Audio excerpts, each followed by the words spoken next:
هل لك سر عند الله بينك أنت وبين الله هل لك صدقات تخفى الحمد للہ رب العالمین والصلاة والسلام علی سید المرسلین اما بعد۔ ایک بھائی سوال کرتے ہیں کہ جسے دعائے قنوت یاد نہ ہو تو وہ وطر کیسے ادا کرے گا؟ تو گزارش یہ ہے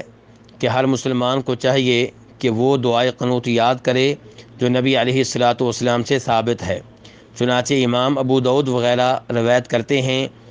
جناب حسن بن علی رضی اللہ تعالیٰ عنہما سے کہ مجھے نبی علیہ الصلاۃ والسلام نے وہ کلمات سکھائے جو میں وطر کے قنوت میں پڑھوں، اور وہ یہ تھے: اللہم اہدنی فی من ہدیت وعافنی فی من عافیت وتولنی فی من تولیت وبارک لی فی ما اعطیت۔ یہ دعا یعنی کہ اس کے بعد بھی اس میں الفاظ موجود ہیں، تو یہ وہ دعا ہے جو نبی علیہ الصلاۃ والسلام سے ثابت ہے، اسے یاد کر لینا چاہیے۔ جب تک یہ دعا یاد نہ ہو تب تک آپ وطر کے قنوت میں کوئی اور دعا پڑھ سکتے ہیں، اس میں کوئی حرج نہیں ہے، لیکن وہ دعا جس کا اہتمام کرنا چاہیے، جس کا التزام کرنا چاہیے، جس کو ترجیح دینی چاہیے، وہی دعا ہے جو نبی علیہ الصلاۃ والسلام نے اپنے نواسے جناب حسن رضی اللہ تعالیٰ عنہ کو سکھائی ہے کہ اللہم اہدنی فی من ہدیت وعافنی فی من عافیت۔ اور یہاں پہ یہ بات بھی ذہن میں رہے کہ اگر آپ کبھی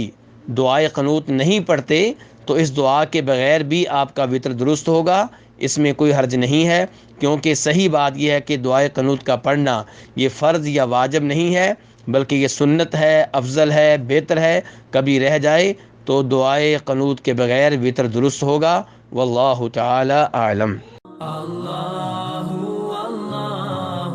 اللہ اللہ اللہ